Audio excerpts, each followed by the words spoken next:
Eu achava que eu não tinha preconceito com nenhuma religião. Mas nessa época eu descobri que eu tinha preconceito sim com a Umbanda. Na sexta-feira, à tarde, quando eu estava saindo do meu trabalho, eu sofri um acidente, fiquei sem ar no momento do acidente. Eu não estava ali conseguindo respirar direito, né? Como que você tá falando que você teve proteção se você sofreu um acidente, aí ficou bem ruim e tal? Esse acidente, na verdade, era para me matar. Só que eu comecei a notar que pessoas que têm muito latente também a ferida da humilhação acabam sendo vítimas fáceis dos narcisistas. Não tem como a gente distribuir amor se a gente não se ama. Oi, gente, bom dia, boa tarde, boa noite. Vamos lá para mais um vídeo do processo Despertar Espiritual. Esse é o vídeo 23, onde eu tô contando toda a minha história, todos os meus desafios, tudo que eu comecei a viver lá no final de 2020, em 2021, em 2022. E assim, tudo que eu passei nesse período, eu acredito que muita gente está passando agora, porque tá meio que ocorrendo um despertar em massa, tem muita gente que está meio perdida. Então eu acredito que de alguma forma as minhas experiências e o que eu vivi, né, nesses últimos anos e o que eu aprendi pode de alguma forma ajudar, né, as pessoas que estão começando agora nesse processo do despertar espiritual. E por isso que eu tô trazendo esses vídeos para vocês, contando tudo, como que começou tudo isso, como que eu fui me desenvolvendo, como que eu fui melhorando e como eu fui aprendendo a lidar no meio dessa loucura toda e sair, né, até que bem disso tudo. Não sofrendo tanto, né, assim, porque eu tô vendo que tem muita gente que tá sofrendo bastante nesse período.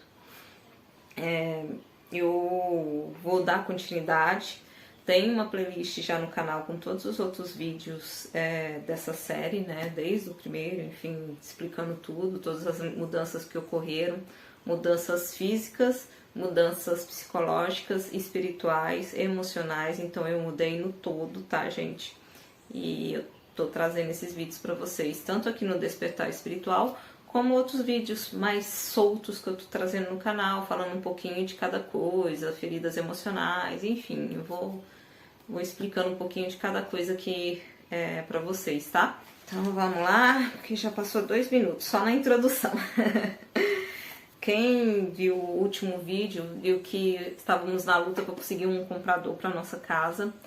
E eu já estava bem preocupada, assim, passando por problemas financeiros. Eu tinha um trabalho, porém eu não estava conseguindo arcar com os custos da casa, com esse trabalho. E a solução, né, naquele momento seria a venda da casa, né, ia ajudar bastante. Aí, lá no mês 9, né, apareceu um dono para essa casa.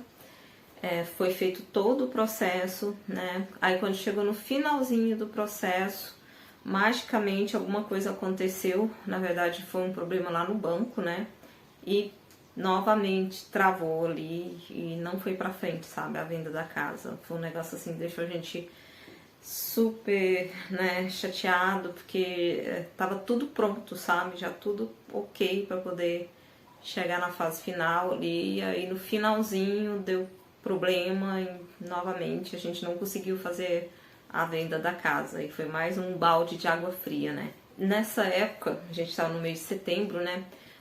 Aquele sentimento, eu já tinha falado desse sentimento aqui pra vocês em outros vídeos. É um sentimento que sempre ele brotava quando chegava no mês de setembro. Isso desde quando eu me entendo por gente. Antes eu não sabia explicar que era no mês de setembro, mas conforme eu fui crescendo, eu fui começando a prestar atenção que era sempre no mês de setembro que brotava esse sentimento estranho.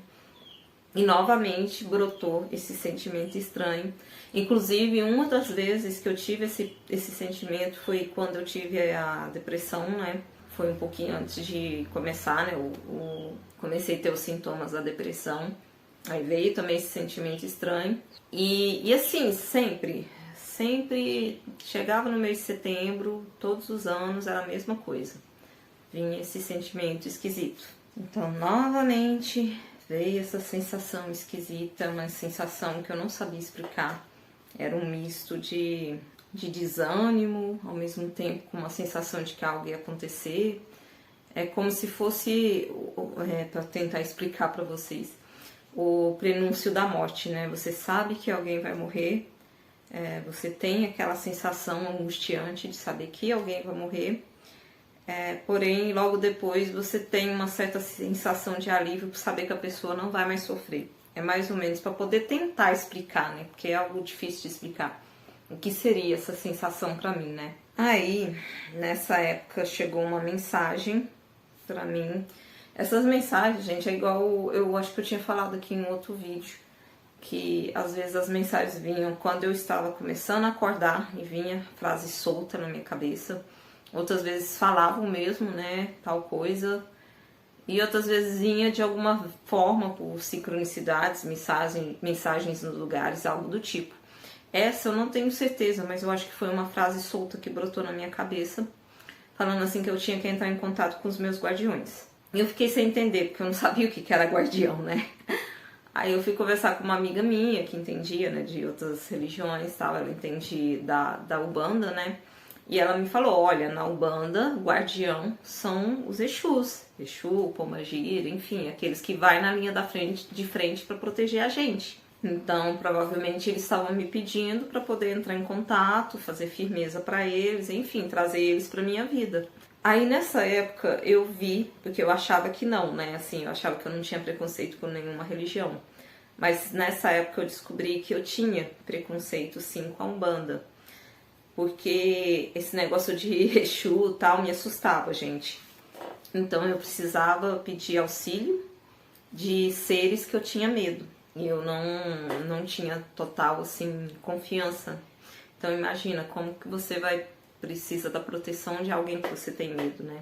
E foi bom, sabe, assim, acontecer aquilo, porque eu vi como que a mente ainda é limitada, né? E hoje em dia, mais e mais, eu estou vendo que a gente não pode mais ter essas limitações. A gente não pode mais deixar essas crenças travarem ou limitarem a gente ou botarem medo na gente, né? Era uma coisa de urgência, sabe? Eles pediram para poder fazer essa firmeza. Aí ela pegou e me explicou que normalmente as firmezas se faz na sexta-feira. Porém, era ainda, se eu não me engano, era numa segunda que eles me passaram a mensagem, ou na terça-feira de manhã. Aí, só que eles ficaram batendo na tecla assim na minha cabeça que não era pra mim esperar até sexta-feira, que eu precisava fazer isso logo, não dava pra esperar. Eu acho que foi numa terça-feira, na verdade.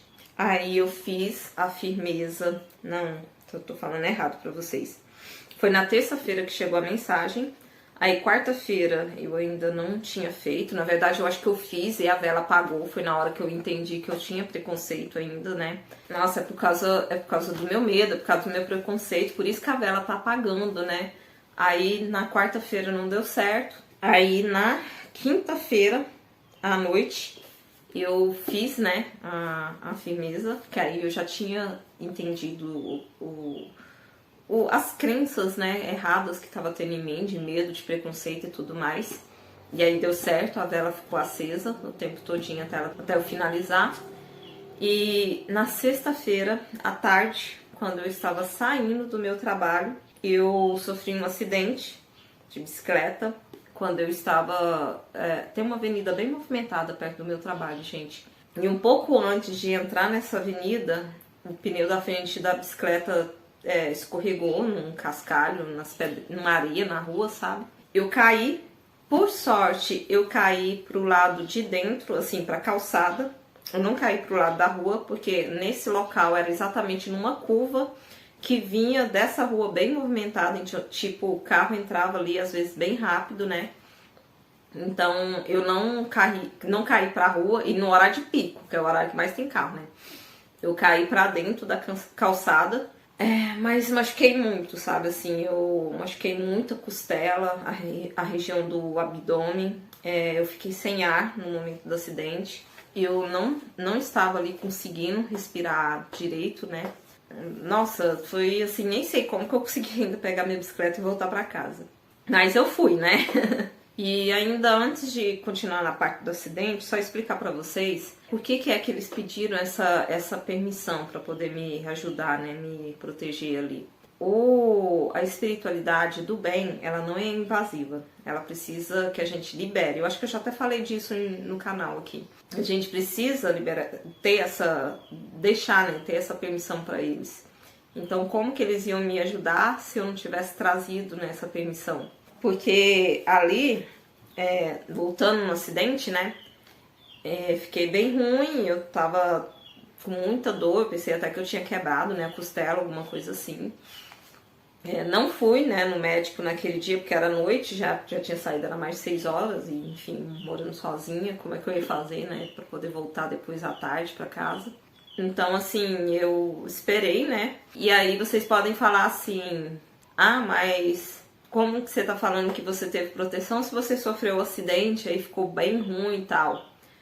Gente, esse acidente, na verdade, era pra me matar. Eles me falaram depois, era um acidente para me matar, era para me levar minha vida.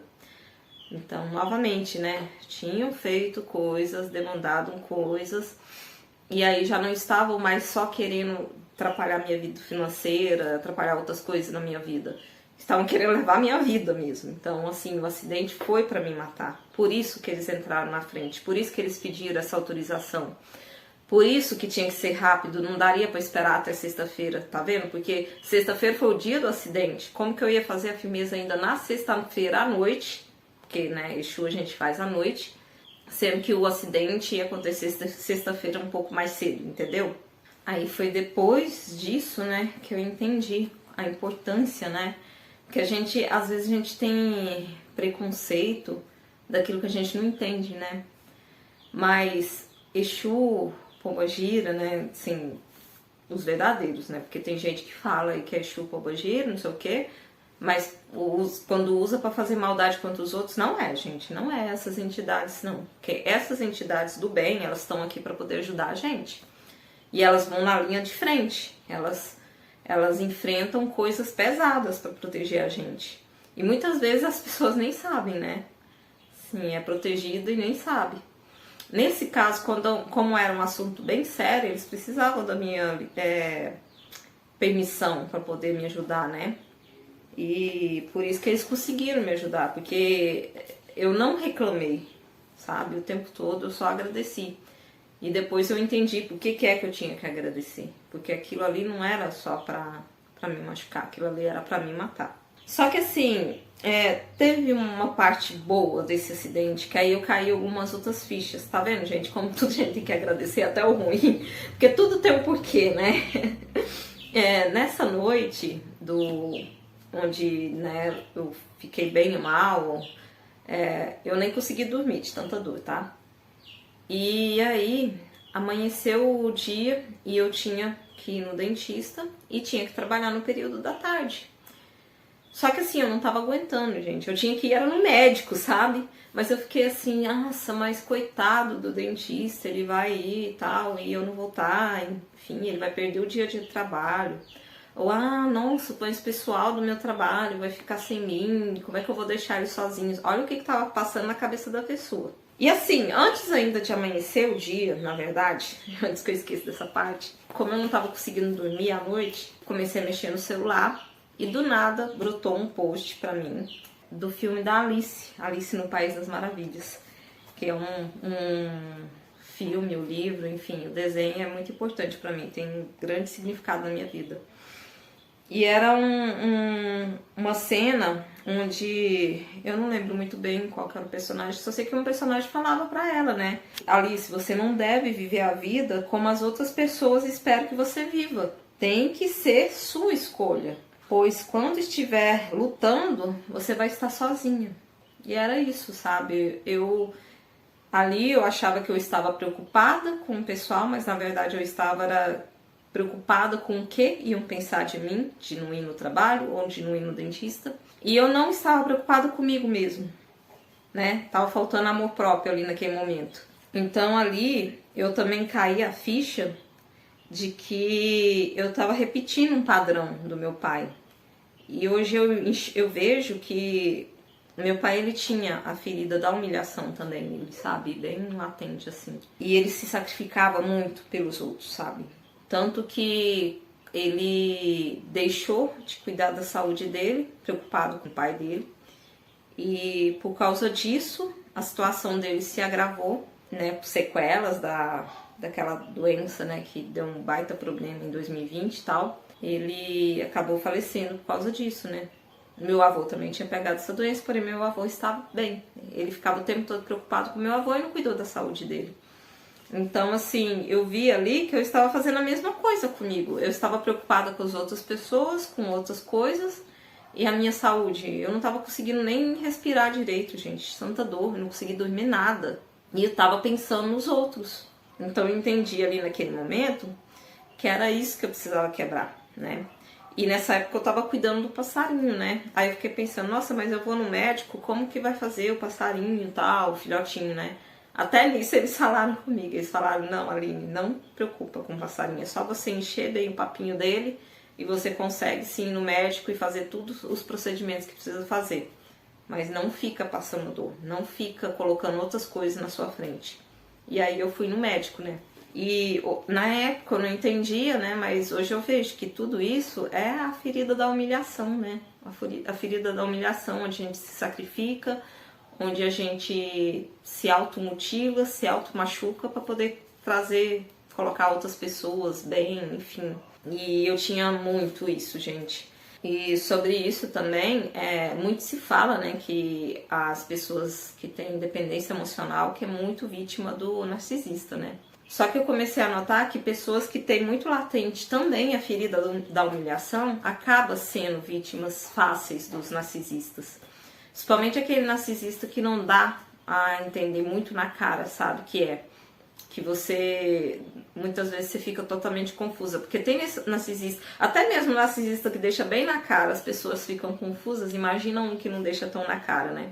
E era exatamente isso que eu vivia antes, né? No antigo relacionamento. Porque por conta da ferida da humilhação, eu sempre me sacrificava e sempre colocava o outro no primeiro lugar. E uma pessoa que é narcisista, ela adora isso, porque ela quer ser idolatrada, ela quer sempre ficar em primeiro lugar. Depois eu vou fazer um vídeo melhor explicando sobre isso, tá, gente? Com mais detalhes, enfim, explicando pra vocês. Mas, assim, hoje eu vejo que tudo isso, na verdade, se for resumir, era falta de amor próprio, né? Porque quando a gente coloca o outro em primeiro lugar, cadê o nosso, né? O amor nosso. Porque a gente só aprende a amar os outros quando a gente... Amar de verdade, tá, gente? Quando a gente se ama. Não tem como a gente distribuir amor se a gente não se ama, né? Se a gente acha que tá fazendo isso, na verdade é apego, é dependência, não é saudável. Na verdade vira, né, relacionamento tóxico. Então a gente precisa se colocar em primeiro lugar, né? Porque como você vai entregar algo tão puro, né, como o amor para outra pessoa se você não tem por você, né? Então o amor, você tem que ser o seu primeiro amor, sabe? O primeiro amor da sua vida tem que ser você. Outro dia eu até vi, eu acho que foi a Luísa Souza, ela fez um videozinho falando sobre isso. Quando Deus falou pra gente, né, quando Jesus Cristo disse, amai o próximo como a ti mesmo.